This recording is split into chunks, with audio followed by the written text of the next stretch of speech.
Je me sens plutôt bien. Il faut mieux se sentir bien pour courir 170 km. Et voilà, après demain, tout peut se passer. C'est 170 bornes, donc on n'est jamais à l'abri d'un coup de moins bien ou d'une blessure. Et puis demain, mon seul objectif, ça sera de boucler la boucle le plus rapidement possible, avec une bonne gestion et en essayant d'avoir le maximum de bonnes sensations et de me faire plaisir au maximum. Parce que quand il y a du plaisir et des sensations, ça veut dire que la forme est là et c'est ce que j'espère. Voilà. Quels sont vos derniers préparatifs là, avant demain justement, les derniers ajustements, c'est quoi? Et c'est des bricoles, un petit footing et puis après un massage, se mettre au coude, jouer aux cartes, jouer un coup de guitare pour se détendre et puis voilà, c'est pas plus compliqué que ça. Est-ce que vous avez une passion particulière par rapport à vos victoires précédentes sur la compétition? Alors souvent on me pose cette question, mais demain c'est de l'ultra et donc sur une épreuve d'ultra tout peut se passer. Et on réfère souvent à ces 3 victoires, mais demain on est tous sur le même piédestal. 3 victoires ou pas, 0 victoire, c'est pareil, on a tous la même chance de pouvoir figurer devant et on verra demain. Si on ne peut pas savoir, il n'y a pas de scénario à l'avance. Moi je vais faire ma course en essayant de garder ma gestion que je sais faire d'habitude. Ça va certainement pas me classer devant au début, mais j'aimerais bien être bien classé à la fin. Et si je parviens à être dans mes temps de passage, normalement le résultat devrait être pas trop mal, mais j'ai pas cette notion là de résultat, je prends les choses avec la manière, comme elles viennent, à la sensation, et puis en suivant mon protocole d'allure et de nutrition, et après on verra après. Ouais. Xavier, quelle est la différence de Xavier de Bernard de l'année dernière de cette Xavier de Bernard? Il a une casquette bleue. L'année dernière, il avait une casquette noire. Non, pas grand chose. Je sais pas. Il n'y a pas eu grande différence. Et pourquoi une autre fois? Une autre fois parce que ici c'est la fête. J'aime bien retourner sur ces parcours parce que j'adore les sentiers de l'UTMB.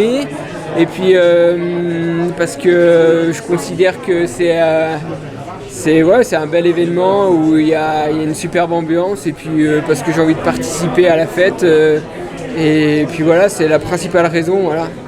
C'est plus difficile cette année que l'année dernière ou c'est toujours le même? Alors cette année il y a les pyramides calcaires qu'on n'a pas fait depuis 3 ans ou 2015 je crois la dernière fois. Et il y aura la tête au vent, donc ça sera le vrai parcours et donc ça va être un peu plus long. Je pense que je vise à peu près 21h, 21h15 par là, dans ces eaux-là. J'aimerais bien être dans ces temps. Et puis forcément, si c'est un peu plus long, ça devrait être un peu plus dur. Et en tout cas, au niveau de la météo, c'est bien parce que c'est assez clément. On a du frais et du beau, donc ça, c'est vraiment des bonnes conditions pour pouvoir courir. Et après peut-être que ça va rajouter de la difficulté, comme il y a une bonne météo, l'intensité peut-être va être un peu plus élevée, j'en sais rien. Mais il y a tout le temps plein d'obstacles sur un UTMB, c'est jamais facile, on est tout le temps en train de sortir de sa zone de confort. Il n'y a pas d'UTMB facile, il n'y a pas d'ultra facile, ça sera dur quoi qu'il en soit. Est-ce qu'on arrive à prendre du plaisir quand on marche pendant comme ça 24 heures et quand est-ce qu'on le prend finalement? Ouais, c'est de la satisfaction aussi différée. On se fait plaisir dans la douleur, dans l'effort physique. C'est pas un sport qu'on apprivoise facilement, il faut passer du temps et derrière, petit à petit, on a cette satisfaction. Aujourd'hui, on a trop tendance, je trouve, à se créer des besoins un peu superficiels. On veut tout avoir, tout maintenant. C'est bien ancré dans notre société actuelle de vouloir tout maintenant et puis au moindre effort. Et je trouve que le côté de la course à pied et de l'ultra, c'est un petit acte révolutionnaire qui est complètement en dehors des clous de notre société actuelle.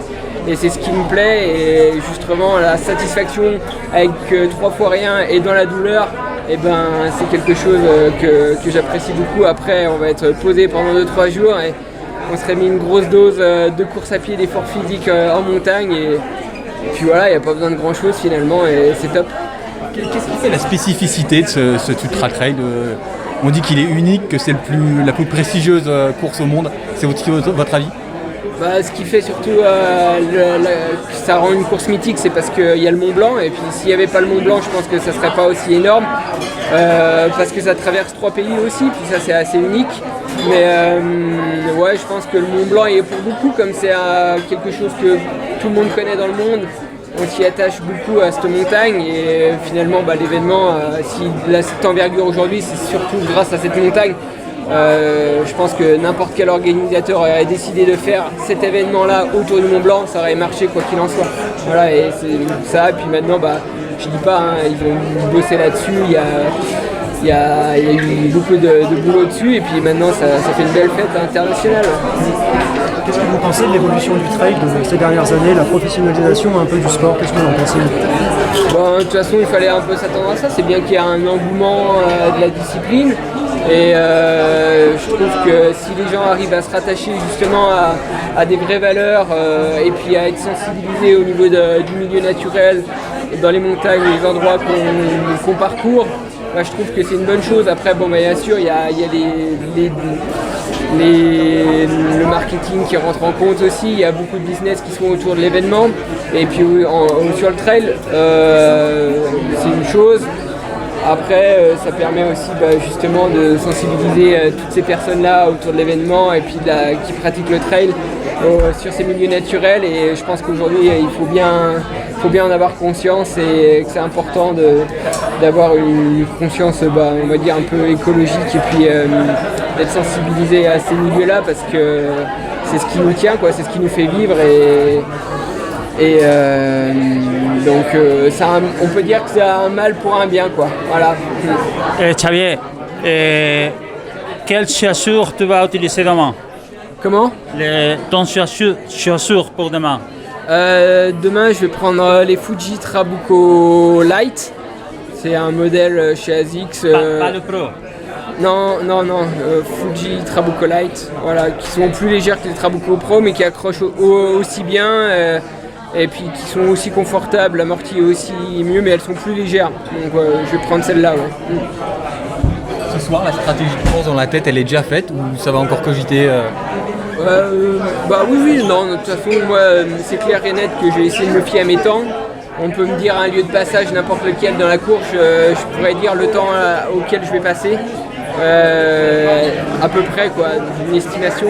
Donc voilà, je vais bien dans la tête mes temps de passage sur mes différents lieux. Après, je vais essayer de m'y tenir et puis on verra au moment même si j'ai de la difficulté sur le parcours, ce qui peut arriver, avoir un coup de fatigue. Ce sera à moi de trouver les bons outils pour pallier les difficultés et avancer quoi qu'il en soit. Merci beaucoup. Xavier, mon favori. Ouais, merci. Allez, le micro. Merci mec.